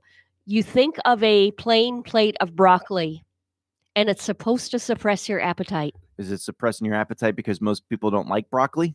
I'm wondering. So, like, if I don't like grapefruit, so I'm wondering, if just biting into a grapefruit without sugar, I love grapefruit. would suppress my appetite too, or maybe it's thinking of something that you don't normally like to eat. I love grapefruit. The only problem is you got to get that special serrated spoon to kind of get in there and dig out that grapefruit. Do you have one of those spoons No, at home? I don't. Otherwise, I'd be having grapefruit all the time. Now your wife knows what to get you for your next birthday. That is a good gift. Serrated spoon. If she doesn't get it for me, maybe I'll get it for her for Christmas. And with a name labeled on it, like Mike. Well, let's not get crazy here. I don't need no monogrammed silverware to eat a grapefruit. 8:21 is the time here this morning. We've got Treasure Coast News coming up next.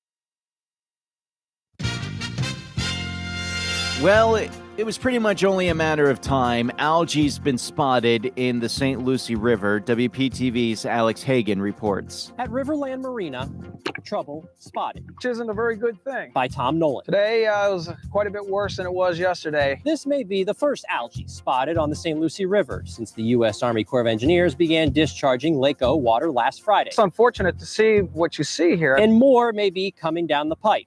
Take a look at what I found at the St. Lucie locks. At Lighthouse Point in Palm City, the area that I thought I was going to be able to fish in, it's not the same. Paul Kuiper wonders if these memories of 2016 will soon become reality in 2018. We didn't move here to deal with this. Poor conditions are not just being spotted here in the South Fork. Take a look at this foam on the North Fork. This video taken by Scott Beck in Port St. Lucie. However, I'm told this spot of trouble is likely because of local basin runoff, not Lake O discharges. It's already black, so I don't know. Back at Lighthouse Point, Nancy Guzak ponders the questions so many ask themselves here as the water woes continue. Seriously considering moving. I just don't want to keep enduring this year after year after year. And we're still waiting to hear if the U.S. Army Corps of Engineers will cut down on these discharges in the near future. In Martin County, Alex Hagan, WPTV, News Channel 5. Meanwhile, the Army Corps of Engineers is casting doubt on the proposed reservoir that would hold water south of Lake Okeechobee before sending it to the Everglades. The Corps did say the design was, quote, feasible, but said it may not meet the goal of cleaning water before sending it to the Everglades. The Corps also said the plan doesn't meet their safety requirements and may be more expensive than estimated. Still, Congressman Brian Mast said the important thing is that the plan has been approved and can move forward while the issues are being worked out. As we all get older, every little trick of memory invokes the specter of Alzheimer's disease, but one doctor says you can relax and breathe a little easier. The odds are there's no cause for concern. Dr. Michael Weiner says if there's a significant and growing impact on your life, it's time to check for help. If there's really some evidence of progression, that's the time for concern. The other trigger for concern is whether it's preventing you from doing something that you used to be able to do. On the other hand, if you're forgetting the name of your favorite movie star or why you walked from one room to another, congratulations, you're perfectly normal. FPL officials say they're ready for this hurricane season. Dave Herlong says they've spent the year preparing for the work that they hope won't be needed. We prepare in response. We also prepare in advance. So the strengthening the grid investments we're talking about, the stronger poles, the better equipment, that all allows us to respond even quicker in a storm and get the lights back on quicker. He says they work to make sure the areas they serve are as ready for the storm season as any can be made. That means working to eliminate hazards ahead of time and working to make sure all is in readiness for a swift response. The Florida Fish and Wildlife Conservation Commission has issued their final report on a fisherman who died in a boating accident on Lake Okeechobee in January. Nick Kaler of Apopka went missing while participating in a fishing tournament on Lake Okeechobee on January the 4th. Kaler was a passenger on a motorboat operated by William Robert Casaya. Their vessel encountered high winds as it neared the center of the lake. The FWC says the boat penetrated a wave and became swamped. Kaler was ejected from the boat, and Casaya fell overboard when trying to get to Kaler. When Casaya returned to the boat, Kaler was no longer in sight. His body was found by a commercial fisherman near Clewiston several days later. An autopsy determined the cause of death to be accidental drowning. The FWC says evidence and information gathered indicates that no crime was committed. If you're near the St. Lucie nuclear power plant today, don't be alarmed when all of the sirens go off around noon. Today's the day of the scheduled testing for all 90 sirens within the 10-mile St. Lucie plant emergency planning zone. Before and after the sirens sound, a message will be broadcast stating this is only a test. Well, today's the last day for the tax-free holiday on certain holiday supplies. Things like reusable ice packs, flashlights, gas containers, batteries, tarps, and even portable generators can be purchased without having to pay tax on them.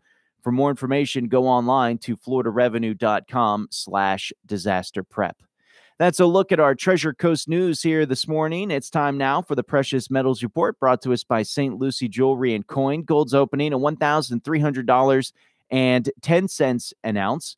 Silver's opening at $16.80 an ounce. The Precious Metals Report brought to you by St. Lucie Jewelry and Coin.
St. Lucie County on I-95 in Fort Pierce. I-95 northbound, there is an object in the roadway right around mile marker 129. Use caution up in that direction. Call if you see traffic at 220-WSTU.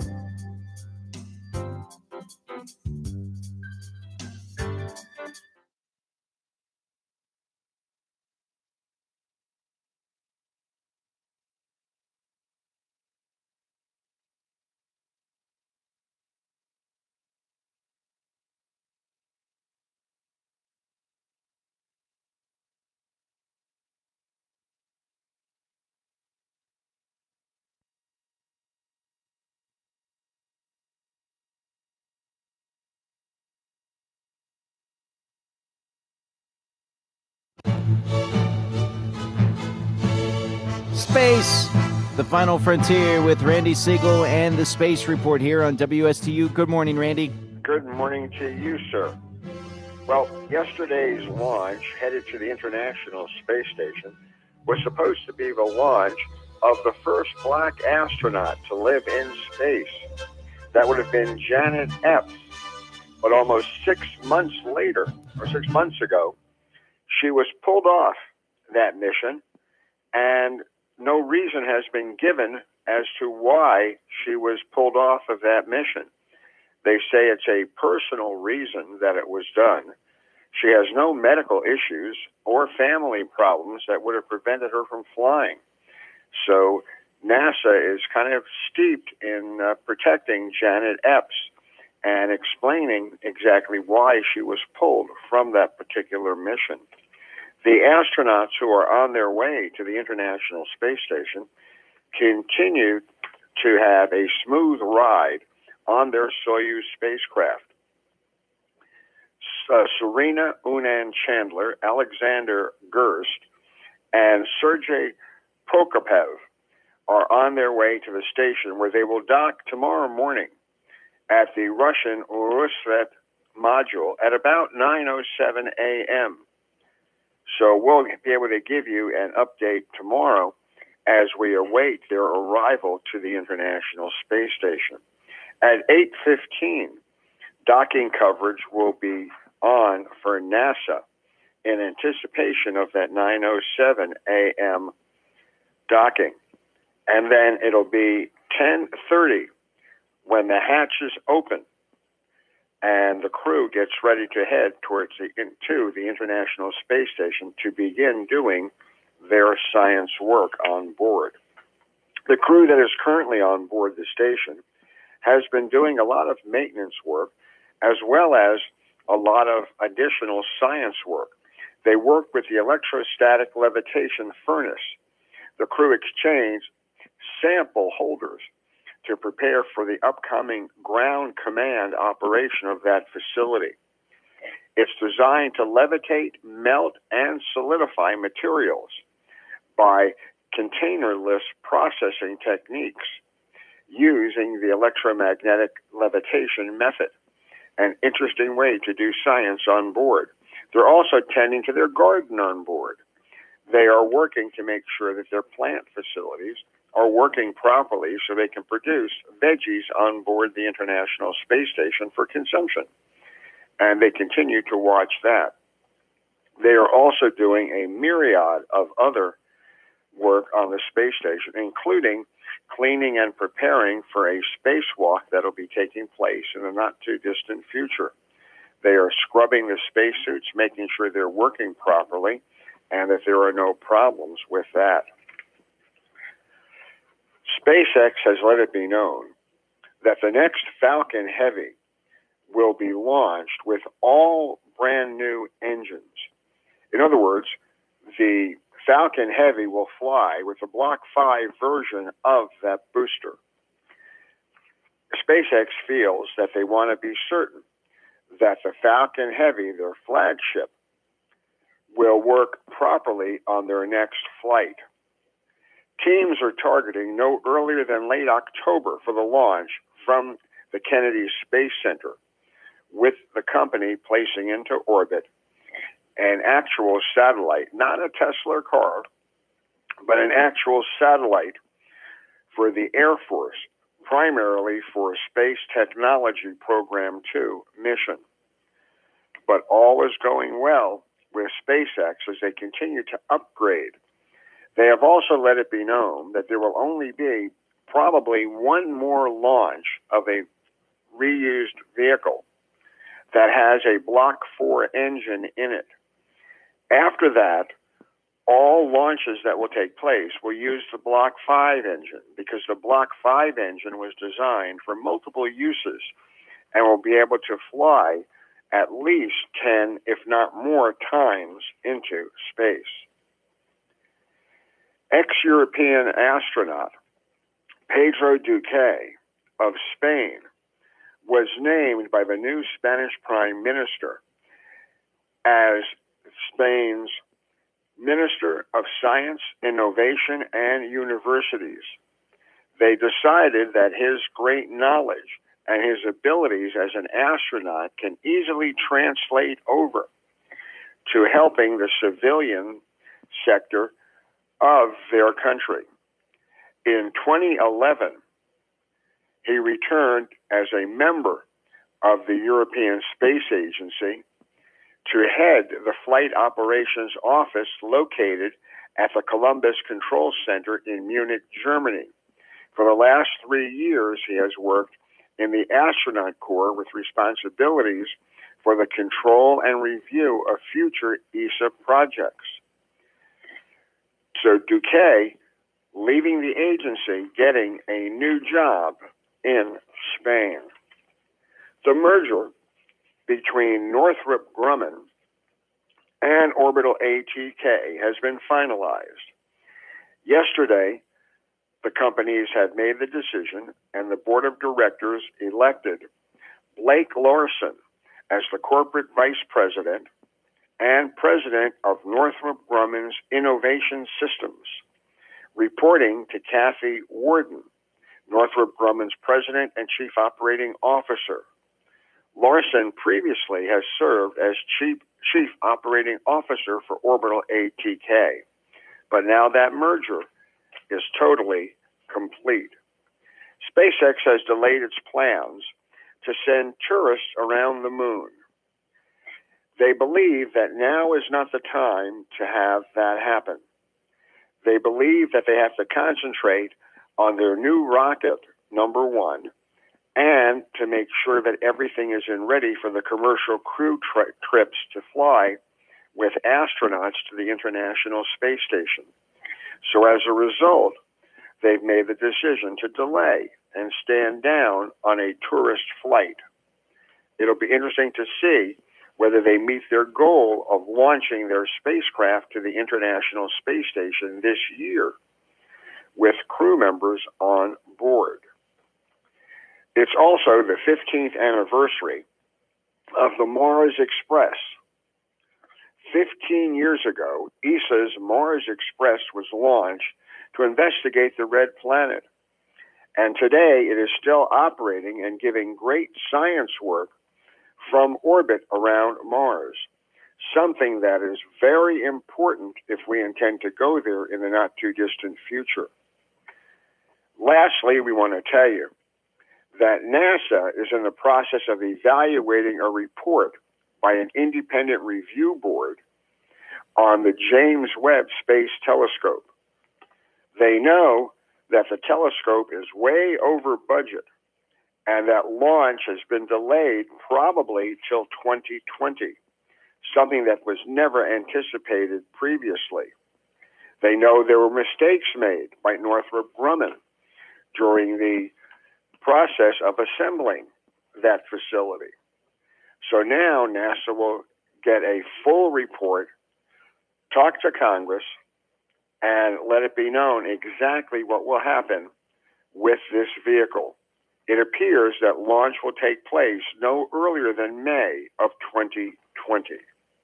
Tomorrow we're going to tell you about what Americans think about the space program and NASA's administrator, Jim Bridenstine, looking towards the future.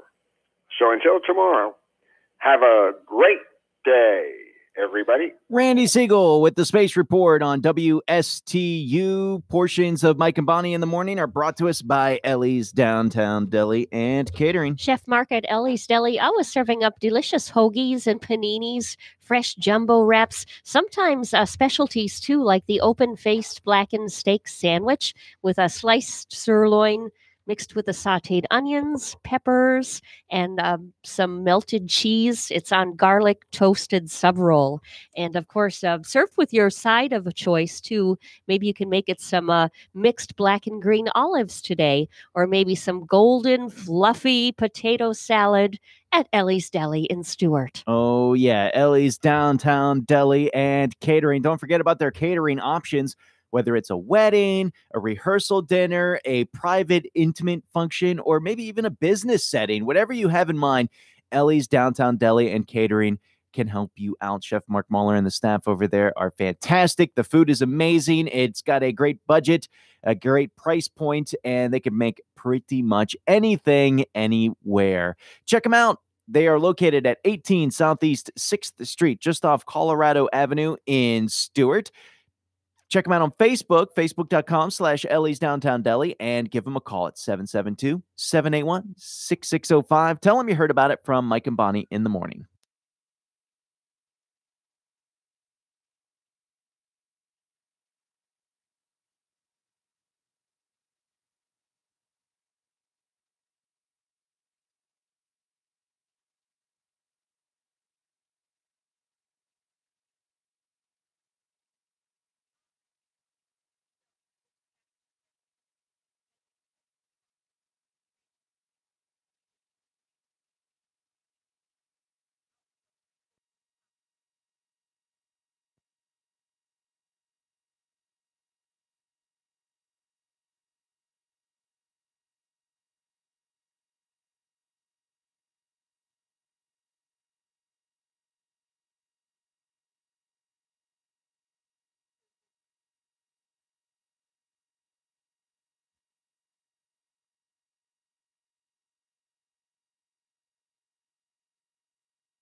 All right, a little bit about myself. I have attention deficit disorder, and I'm over 50, so I'm ADD AARP. When you get older, here's the one thing you miss the most: how you used to party. Yeah, in the 70s there was pot, 80s Quaaludes, 90s ecstasy. Now I'm just down to Theraflu. That's it. You actually have to look for new ways to get a buzz, a cheap buzz, and this does work. Lay down for like 30, 35 minutes, then get up real fast. Oh. It's a good one. I hate getting older. All my friends my age look great. You know why? They're blurry. That's why.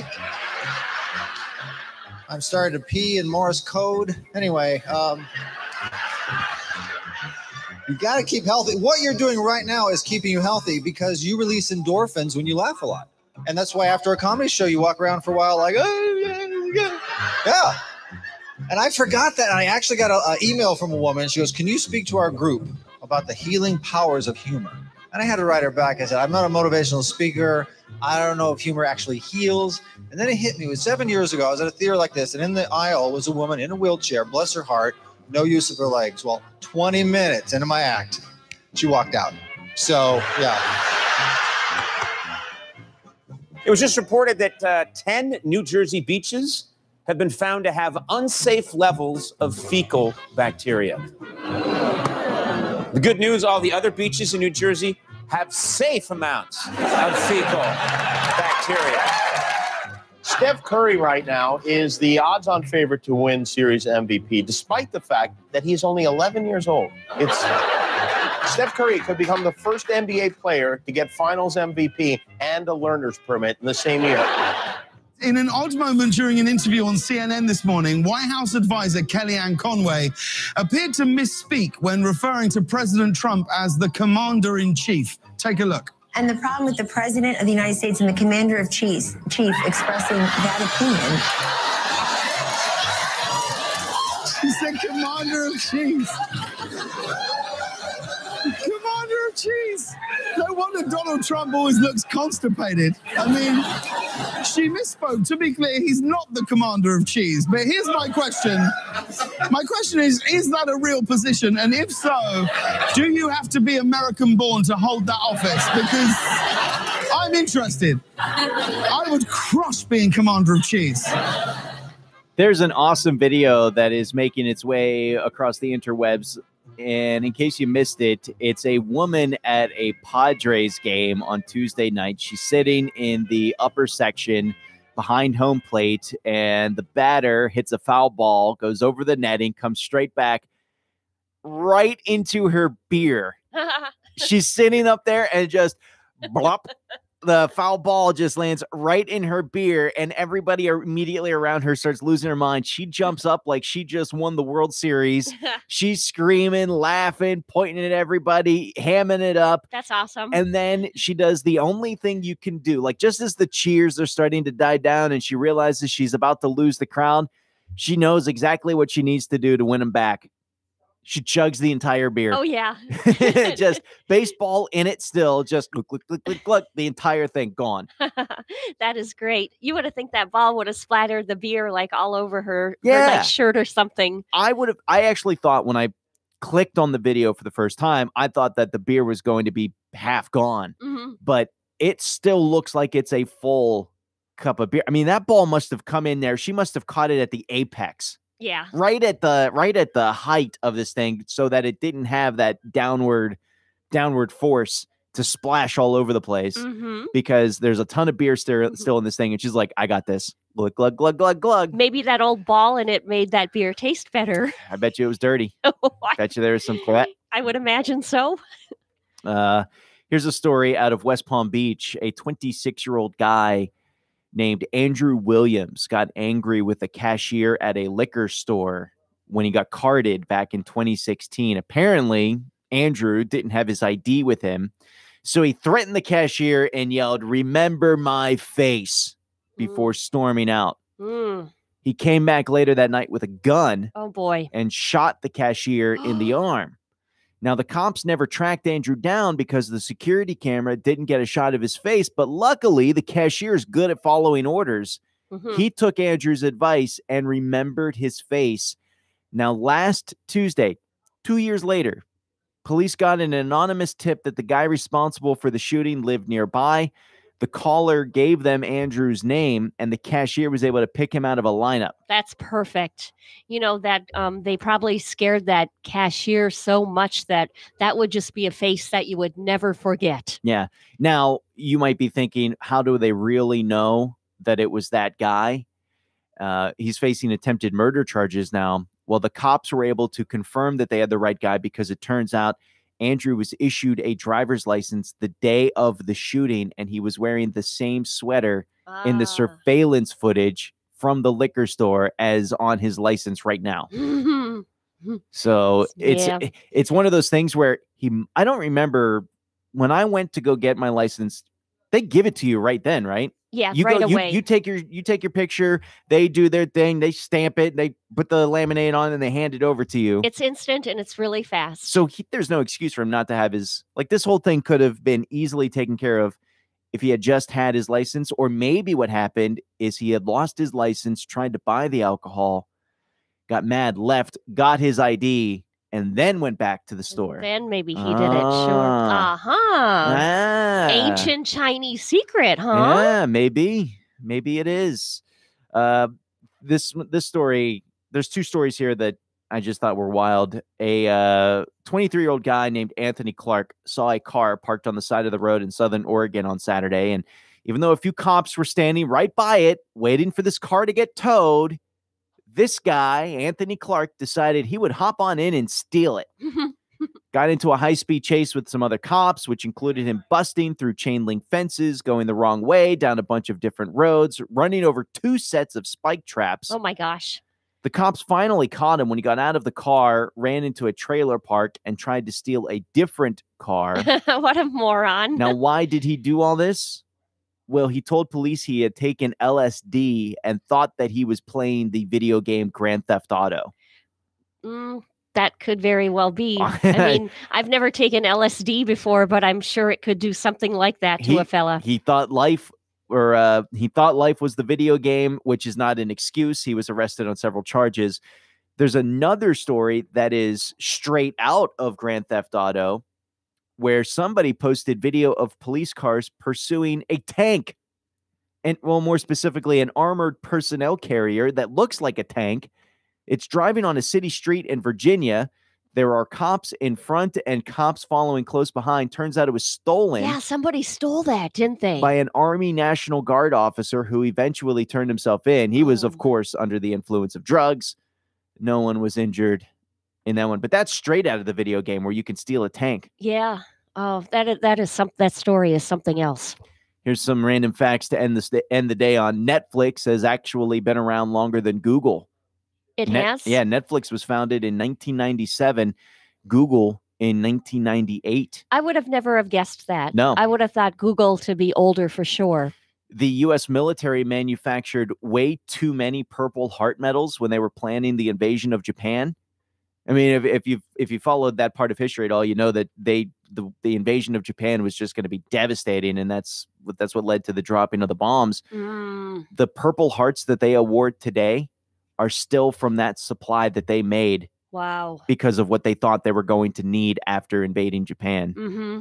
Crazy. Yeah, they have an oversupply of them now. And then Elmo testified before a congressional subcommittee in 2002 on behalf of music education. He's the first and only non-human who's ever testified before Congress. How can a non-human testify before Congress? He did it. I mean, Mark Zuckerberg's a close second to a non-human testifying before Congress. Yeah, he's close, but that's not quite it. Not quite it. 8:54 is the time here this morning. We've got Treasure Coast News coming up next.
A local organization that helps human trafficking victims is warning parents about kids on social media. WPTV Tanya Rogers reports. This is the Catch the Wave of Hope mural, and it's raising awareness about human trafficking. This summer, the organization is sending out a warning about messages that teens see through social media. My daughter received an Instagram message, and she didn't think much about it. Gina Kenyon says her teen daughter received this message last summer, stating that she was a perfect 10 who can be set up with professional athletes, CEOs, and actors, and that they've started a big summer hiring push. I just so happened to be at a training for I volunteer for Catch the Wave of Hope, and I brought the message to them. The Stewart organization, which helps human trafficking victims, passed the message on to law enforcement. And they found out this was a trafficking ring out of California. Kenyon says she was shocked. It's scary. It's very scary. Though her daughter never responded to the message, Catch the Wave of Hope says this summer parents need to warn their kids. It's very, very frightening.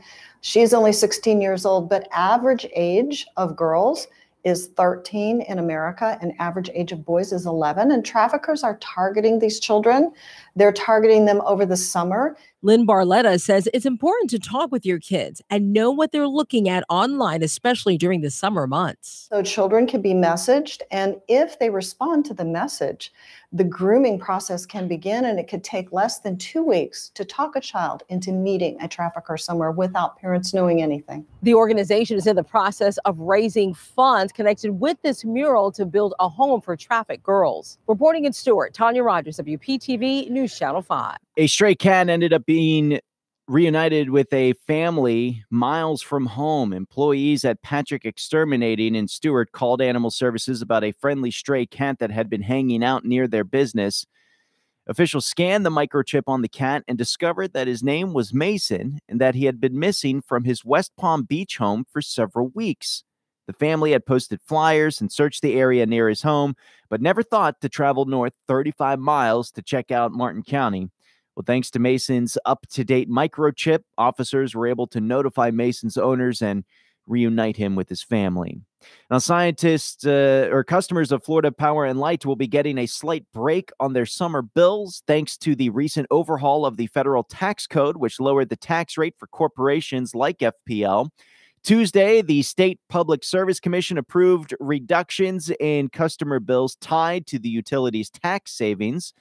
An FPL customer who uses 1,000 kilowatt hours of electricity a month will see their bill go down 59 cents in the month of July. That's a look at our Treasure Coast news. Let's get a look at traffic.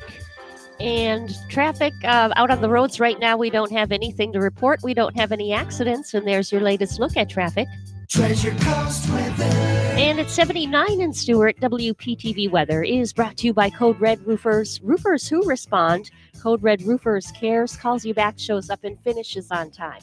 Call 287-2829. Let's get more on our forecast now at WPTV.